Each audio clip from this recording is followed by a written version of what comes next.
नमस्कार जोहार, मैं आपका दोस्त जितेंद्र और स्वागत है आप सभी का हमारे एक और नए वीडियो में। हमारे साथ अभी हैं सुरेश महतो जी, जो कि जेपीएससी में 68वां रैंक ला करके पास हुए हैं, वो भी फर्स्ट अटैम्प्ट में ही पास किए हैं। ये आसन बनी सावड़ा बोकारो के रहने वाले हैं। तो इन्होंने झारखंड शिक्षा सेवा में अपना स्थान प्राप्त किया है, इनका चयनित हुआ है उसमें। तो सबसे पहले तो हम बधाई देते हैं आपको। बहुत बहुत धन्यवाद। कैसा लग रहा है अभी फर्स्ट अटैम्प्ट में जेपीएससी क्लियर कर लिया है?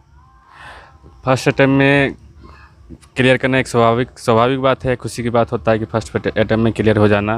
बाकी तैयारी तो मेरे पहले से ही करते आ रहे थे, 10th के बाद से मैंने शुरुआत कर दिया था, तो निश्चिंत था कि कभी ना कभी तो होना ही है। तो अच्छा लगता है जब फर्स्ट अटैम्प्ट में हो जाए तो थोड़ा ज़्यादा खुशी मिलता है। आप एग्ज़ाम पीरियड में क्या है कि पहले पीटी होता है, फिर मेंस, फिर इंटरव्यू, तो इसके बीच में आपके मन में क्या चल रहा था कि क्या होगा क्या होगा? थोड़ा बहुत आता है, साथ में तैयारी जो करते रहते हैं, जुटे हुए हैं और उस पर। अब बाकी मेरा स्वाभाविक था कि मैं बीएड कर ही रहा था, साथ ही साथ मैंने क्लास भी मेरा चल ही रहा था, तो बीएड के साथ मैंने तैयारी भी साथ साथ करते गया और जिस तरह से रिजल्ट आते गया उस हिसाब से मैंने आगे तैयारी करते करते बस इस तरह से अभी सफल हो गया हूँ। तो इस बात पे अच्छा लगता है। बाकी थोड़ा बहुत कभी कभार मन तो आता है कि कभी कभी डिमोटिवेट हो जाता हूँ, तो फिर खुद से तैयारी करता हूँ, खुद से अपने आप को प्रोत्साहित करता हूँ कि नहीं, कि मुझे करना है, ये हासिल करना है। तो बस सेल्फ मोटिवेट करते हुए दोस्तों का सहयोग से ही ये सब चीज़ करते करते घर में भी खुशी का माहौल है कि जो लड़का जेपीएससी निकाल लेता है तो ऑब्वियसली घर में खुशी का माहौल होगा और बहुत सारे लोग आपको बधाई भी देने आ रहे होंगे। हाँ हाँ, सुबह से ही बहुत सारे फैमिली रिलेटिव्स वाले दोस्तों का बहुत सारा बधाई वाला मैसेज भी आया है, बहुत सारे कॉल भी कर रहे हैं। तो अच्छा लगता है, सब कोई सहयोग करते हैं, सब कोई साथ आते हैं खुशियों में। ऐसे भी खुशियाँ सबके साथ बांट के अच्छा लगता है, तो अच्छा लगता है। इस सफलता के पीछे आप किनका सपोर्ट मानते हैं कि उन लोगों का सबका सपोर्ट मिला तो आप आज सफल हुए हैं? सफलता के पीछे बेशक सभी का सपोर्ट रहता है। सबसे पहले तो घर वाले, माता पिता जो भी हैं, दादाजी दादी, सबका सहयोग रहता है। फिर उसके बाद आते हैं गुरुजन, जिन्होंने मुझे पढ़ाया, चाहे वो 10th का हो या ग्रेजुएशन के हो या फिर कोई भी पीजी वगैरह, सब सारे टीचर्स का सहयोग रहता है। फिर उसके बाद सहयोग आता है दोस्त लोग का भी सहयोग आता है, जिन्होंने मुझे समय से मेरा गाइडेंस भी किया है, कि बहुत कुछ सपोर्ट भी किया है, बहुत सारे कुछ जानकारी भी जब बताते रहते थे, तो सबसे भी बहुत ज़्यादा सहायता मिला है। तो सबका मिला जुला रहा है सब। आपने बताया कि बीएड का मतलब अभी बीएड आप कर रहे थे, फिर पीजी भी किया हुआ था, फिर ये जेपीएससी में आने का फिर कैसे मन हो गया कि जेपीएससी मुझे निकालना है? जेपीएससी में प्रशासनिक सेवा में आना, मेरा सिविल सर्विस में आना मेरा 10th के बाद से ही, 10th के रिजल्ट के बाद से मैंने सोच लिया था कि प्रशासनिक सेवा में जाना है। लेकिन उसके लिए पढ़ाई एक बेस होना ज़रूरी है। कोई भी चीज़ को क्लियर करने के लिए, एग्ज़ाम पास करने के लिए उसका एक आधारभूत जानकारी तो होना चाहिए। तो उसके लिए मैंने ग्रेजुएशन किया, फिर मैंने पीजी भी कर लिया। पीजी करने के साथ मैंने बीएड भी कर लिया। बीएड करने के पीछे मेरा मुख्य उद्देश्य यही था कि एक आजकल के इस कंपटीशन के दौर में एक बैकअप प्लान भी रहना ज़रूरी होता है। तो उसी संदर्भ में मैंने बीएड भी कर लिया और बीएड के साथ साथ मैंने इसका तैयारी तो पहले से करते ही आ रहा था सिविल सर्विस का, तो फिर पहले ही प्रयास में हो गया तो अच्छा है। बाकी अभी शिक्षा सेवा में मिला है, तो बीएड से मैंने जो भी सीखा है शिक्षा क्षेत्र में, उससे जुड़े वो सब सारे काम भी। बीएड कंप्लीट हो गया है? हाँ, बीएड मेरा इसी साल 2022 में कंप्लीट हो गया। अच्छा। हाँ। तो कहीं से तैयारी किए थे या कैसे किए? ये सिविल सर्विस की तैयारी मैंने खुद से ही किया है, सेल्फ स्टडी से ही।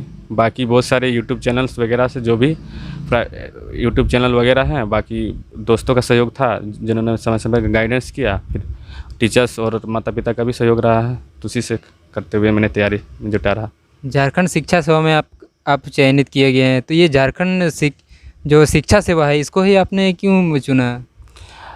एक तो मेरा पारिवारिक पृष्ठभूमि शैक्षिक रहा है। मेरे दादाजी टीचर रहे हैं, मेरे पिताजी भी टीचर है, अभी सरकारी टीचर हैं। दादाजी सेवानिवृत्त हो गए हैं? हाँ, दादाजी सेवानिवृत्त हो गए हैं और अभी पिताजी हैं जो अभी झारखंड सरकार के मतलब स्कूल में अभी हैं, कार्यरत हैं अभी भी। अच्छा। तो पारिवारिक पृष्ठभूमि में शिक्षक रहा है। उसके अलावा मैंने भी बीएड किया हुआ है, तो इस शैक्षिक पृष्ठभूमि मेरा भी थोड़ा बहुत शिक्षा क्षेत्र में थोड़ा बहुत रुझान रहा है, तो इसीलिए मैंने शिक्षा क्षेत्र को चुना बेहतर इस क्षेत्र में कार्य करने के लिए।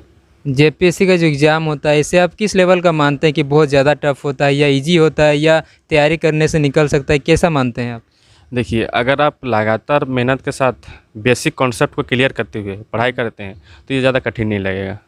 बेसिक क्लियर होना बहुत ज़्यादा ज़रूरी है। अभी जो स्टूडेंट जेपीएससी का तैयारी कर रहे हैं, इस बार हो सकता है उनका ना निकला हो या फॉर्म अप्लाई ना किए हो, तो अगले वैकेंसी आने का वेट कर रहे हैं, जो रेगुलर तैयारी कर रहे हैं, तो उनको क्या कहना चाहेंगे कि किस तरह से तैयारी करना सही है? और कोचिंग में जाना ही मतलब ज़्यादा ज़रूरी होता है या घर में भी रह करके कर सकते हैं? इसके पीछे सबका अलग अलग मत हो सकता है। कोई कोचिंग जिन्हें जहाँ सुविधा मिले, अगर किसी को कोचिंग में जाके पढ़ाई कर पाते हैं या फिर सेल्फ स्टडी अगर ज़्यादा मोटिवेट नहीं कर पाते, अगर सेल्फ स्टडी ज़्यादा देर तक नहीं कर पाते, किन्हीं किन्हीं के साथ ऐसा होता है कि वे खुद को ज़्यादा देर मोटिवेट करके नहीं रख पाते, तो उनको एक गाइडेंस की ज़रूरत बार बार पड़ते रहता है। तो वैसी स्थिति में वे कोचिंग का भी सहायता ले सकते हैं। बाकी अगर आप खुद से पढ़ाई करते हैं, निरंतर अपना मूल्यांकन खुद से करते रहते हैं पढ़ाई के साथ साथ, तो फिर ज़रूरी नहीं है कि कोचिंग ज्वाइन किया जाए, बिना कोचिंग भी निकाला जा सकता है। अच्छा बस। आप सेल्फ स्टडी कर रहे हैं तो फिर गाइडेंस का बीच में कभी ज़रूरत पड़ता होगा, तो फिर कैसे मैनेज करते थे?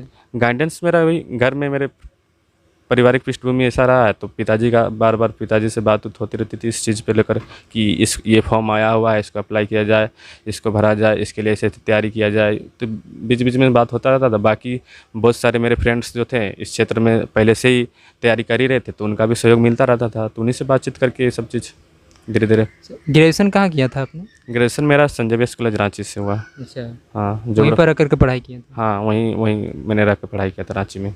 जेपीएससी का जब फाइनल रिजल्ट आया तो आप खुद से चेक किए थे या कोई दोस्त या घर वाले देख करके आपको बताए थे? कैसे पता चला था?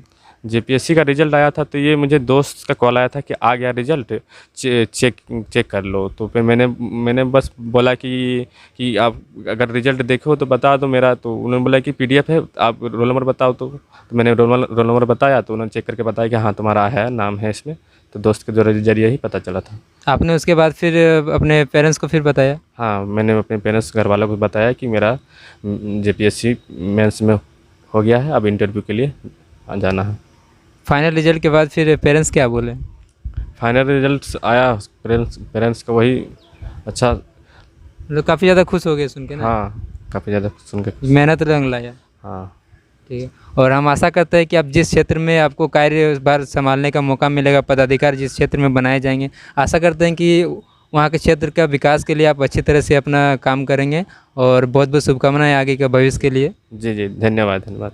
अभी हमारे साथ में है सुरेश महतो जी के पिताजी सुधीर महतो जी, जो कि एक शिक्षक भी हैं। और सबसे पहले तो आपका स्वागत है। हाँ, स्वागत है, धन्यवाद। आपका बेटा फर्स्ट अटेम्प्ट में जेपीएससी क्लियर कर लिया, 68 रैंक लेकर के आए हैं और झारखंड शिक्षा सेवा में चयनित हो गए हैं। कैसा लग रहा है अभी? हाँ, खुशी तो लग रही है। क्या लगा था पहले कि निकलेगा नहीं निकलेगा?